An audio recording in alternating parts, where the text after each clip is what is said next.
New area I've never washed in my car and walked. Creep. That's Prince. You know that song, eh? I'm not a Prince fan. Creep. What? Nope. Loser. We don't have an intro. This is our intro. This is how we roll.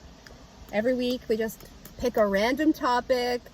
Usually we sit in Crystal's car, but we've changed it up into my 1999 Toyota Corolla. Yes, I've had this car for a lifetime and I love it. So today we are going to discuss the wild and wacky world of celibacy. Okay, so I've kind of like ill-prepared for this because this is going to be a lot more of Crystal's realm because currently, and I mean, correct me if I'm wrong, but you are on your second... This will be the third time. Third time? So your third... Yeah. Voluntary, right? It's voluntary. She's not an incel, people. We're good. So choosing for whatever amount of time you can choose. Let's say you're like, okay, I'm gonna go a month, I'm gonna go 6 months, I'm gonna go a year, whatever it is. You're opting to go without any type of like sexual relations with other people. I think some people even choose to forego their own personal, like their own self-pleasure too. Yeah. Is that something you do or no? Do not think so. Okay, so what are your personal like celibacy rules? So are they different from your previous ones or no? Okay, so the first time I went celibate was after my divorce. And how long ago was that? 7 years now. Okay. Yeah, 8 years now. 8 years. Yeah. Okay. And that was just because I went out on some dates and I just found like, you know what, I really need to like focus on me and get to know who I am, what my pleasures are. Like recalibrate yourself. Exactly. So that was 11 months. 11 months? 11 months I did. Wow. 11 months. Now, did you have like intention with the months or did you just kind of like...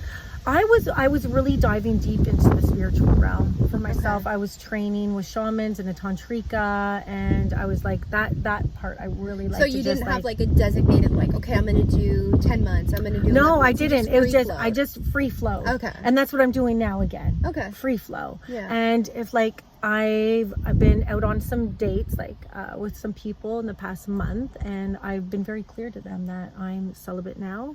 So like before we even go out on the date, I'm like, I'm celibate. This is what we're doing. Does it scare any of them or not really? I don't know. We'll have to see and find out. Okay. Right? Yeah. But there's kissing and touching and getting to know each other, but no sacred ceremony, no full intimacy. Yeah. The first time you did it, it ended up being like what did you get out of it? Like spiritual clarity? Like what how did it benefit you? I guess I would say like what benefits did you find from it?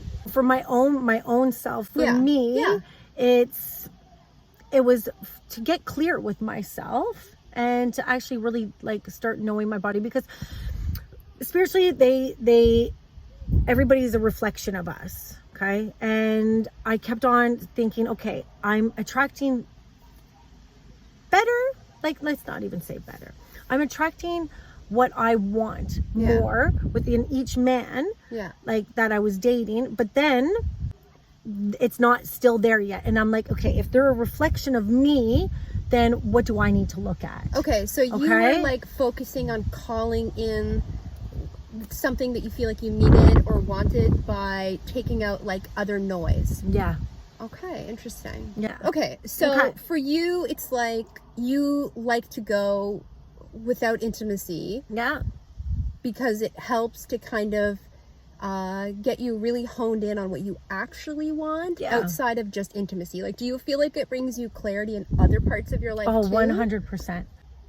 Like, I find every time I do it, I just deepen even more within myself, with my body, my mind, my spirit, and my soul. I just, it deepens. And sometimes I'll just be like, you know what? I'm going to take a month and I'm not even going to go into self-pleasure. Oh, wow. So sometimes I will. You're such a self-pleasure addict. I can't even picture that. I am. But sometimes it's like, I know the benefits that it can bring me because, again, a self-pleasure addict.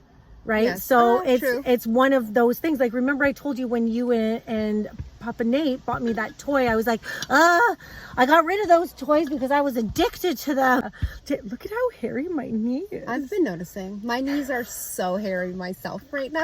But it's because the rest of your leg is not super hairy. You should But the see knees my knee. It's super like these they cute look little like sprouts. Yeah. So yeah, it's like I have to, like, because of my past, I try to be conscious. Yeah. I don't want to use the word careful. Conscious of why I'm actually doing things. Okay. And when I do take the time to go into celibacy, with a partner or even with my own self, it gives me that reflection time to really ask and in tune with my body more. I think this is just something that I'm working on with my own self. It's like, I understand that when I do this, that I expand my consciousness. I expand the intelligence within my body. And I really go back into that place of like, okay, this is my temple. This is my temple. What kind of food am I putting into it? What kind of thoughts am I putting into it? And what kind of levers am I putting into me?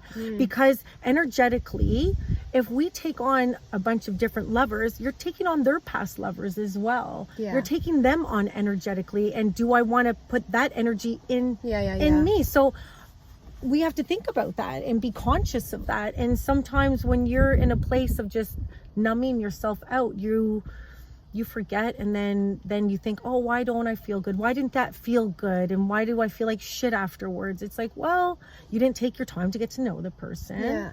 And you're just feeling a desire and a need in that moment. I know when I do this, I really truly connect to every essence of who I am. And then I've even been eating super clean lately. Yeah. I offered you sugar, you said no. I know. I'm a sugar whore.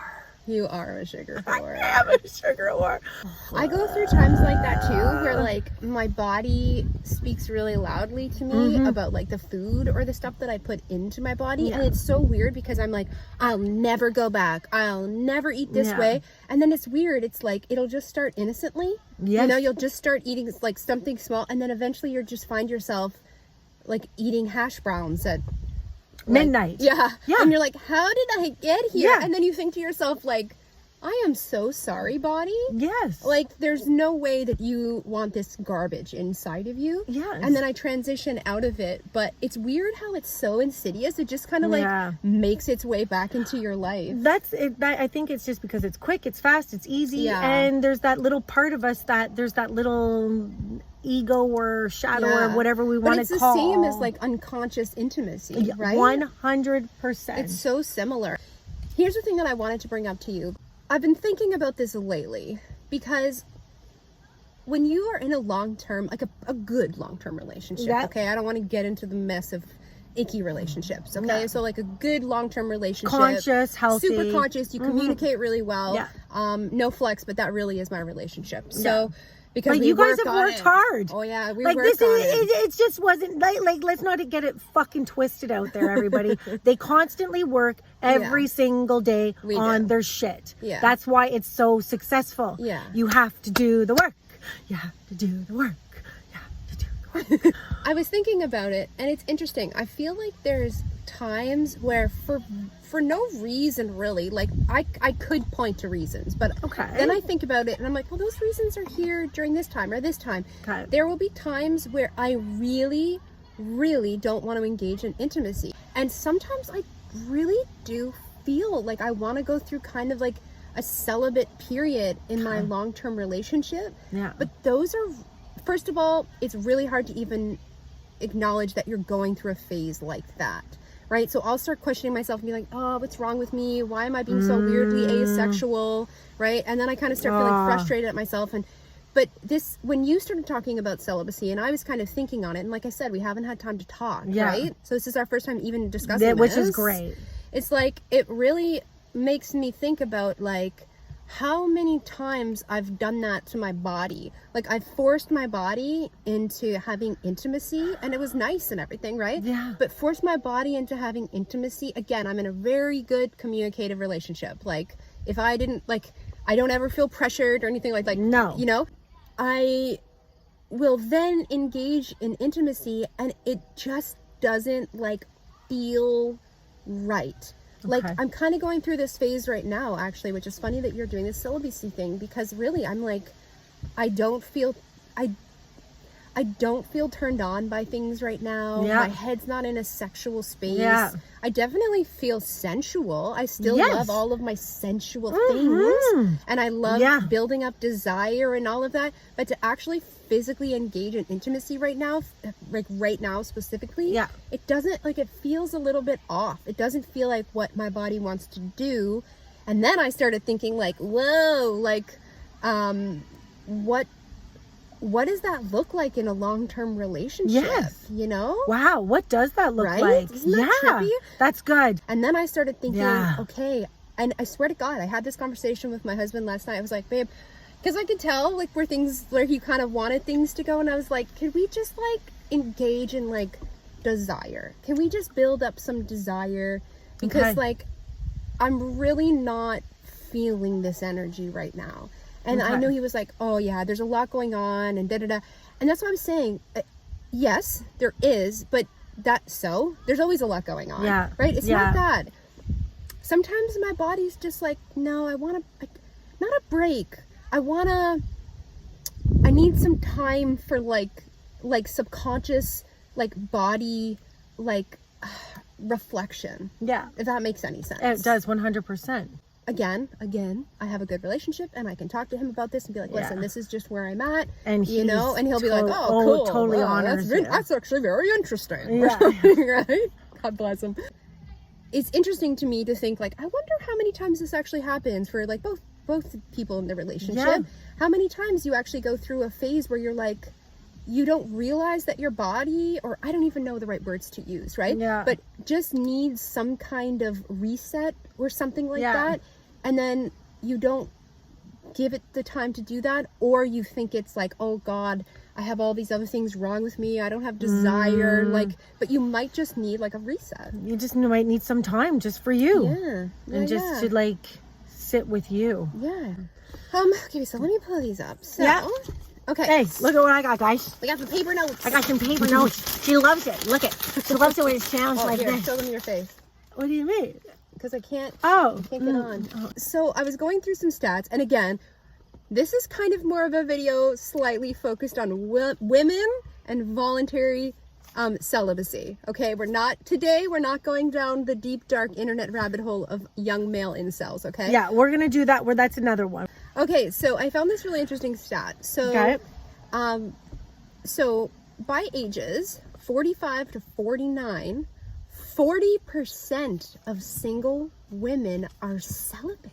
Say that again. I know. I thought that would blow your mind. These are American stats. Okay. Say that again. By ages 45, I know you're 44? 44. Okay, so you're close, right? By 44 to 49, 40% of single women 40% are celibate. And they choose to be celibate. Well, I couldn't find those stats.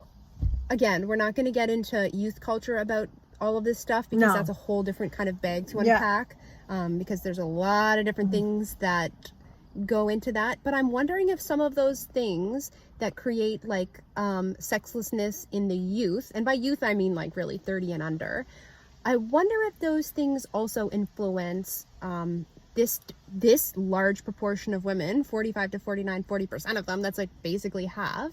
I feel like in a long-term relationship, I feel like it's also a really great way to like I was just saying, like break up the whatever kind of like monotony or schedule you guys have subconsciously or whatever created, and that's what I was saying. I feel like I'm in this phase right now where I want to build desire. I want to kind of be like celibate, for lack of a better term, because I want to have it build for me. I feel drained of it and I need to like restore. And if I'm just going to be like giving away, I mean, like I want to give it away, right? But like giving away this sexual energy, I feel like my battery is just really low. Maybe we'll enter a celibacy journey together. Story, Nate. Let's do it. I should try. I talk to Nathan. Yeah. See how he feels about it. Well, of course you're going to no matter what. Yeah. But see how Papa feels about it, and it could be kind of interesting. Because maybe he might be like, you know what? But like, it's like a really, like, you guys are like doing it together. Yeah. I'm actually quite interested. You know what? I think this would be really good. And then we'll like in a couple months, we'll do like celibacy part 2. Yeah. And see how like your experience was, and like if he's willing to like share some stuff, that we can share some stuff of how he felt about it. Yeah, it'll be interesting. It'll be interesting. And see like where you guys are at within your marriage and the growth of it, of like, okay, what did you learn and discover, and how did you grow? And to be interesting. I think, and then you can tell everybody how your celibacy journey is going too. Yes. Oh, very interesting. So there might be a little part 2 of this shit. Okay, we're gonna go, but yes, we're gonna stay tuned. Yes. We're gonna try some celibacy. See how it goes. Chris and Nate are gonna try celibacy. And Crystal, and then we'll report back, see how it goes. Who knows how long I'll last. Okay, we're gonna go eat. We love you guys. We really, really, really do. Subscribe, follow, and share. Okay, we have no outro. This is our outro. Until next week. Bye. Bye, lovers. I went and saw him in concert when I was like 12 years old. He's kind of got a raspier voice, right? Yeah, he had a ponytail, missing hair up top. Yeah. He wasn't very good looking. His body was nice. Would you rather get like just a one-time? Would you rather? Would you rather? One-time like sexual experience with Michael Bolton or Kenny G? Kenny G. Why so fast? Why'd you answer so fast? Because Michael Bolton's just too ugly to you? Okay, number 1. Yeah. Kenny G plays the saxophone. So he'd be serenading me while he's making love. What does Michael Bolton play? He's just a singer. That's all Michael Bolton does. Is just bald head up here, long ponytail singer. And he cut his ponytail off. Yeah, he looked way better with the ponytail. Yeah, because it was a bit of a peacock, you know? Yeah, it looked way better. Yeah. Yeah, but Kenny G, he's not my type at all, but I'll close my eyes while he's playing the saxophone and making love to me. For you, what would you rather? Michael Bolton or Kenny G? Literally, can I choose death? Because like I feel like that's my best option.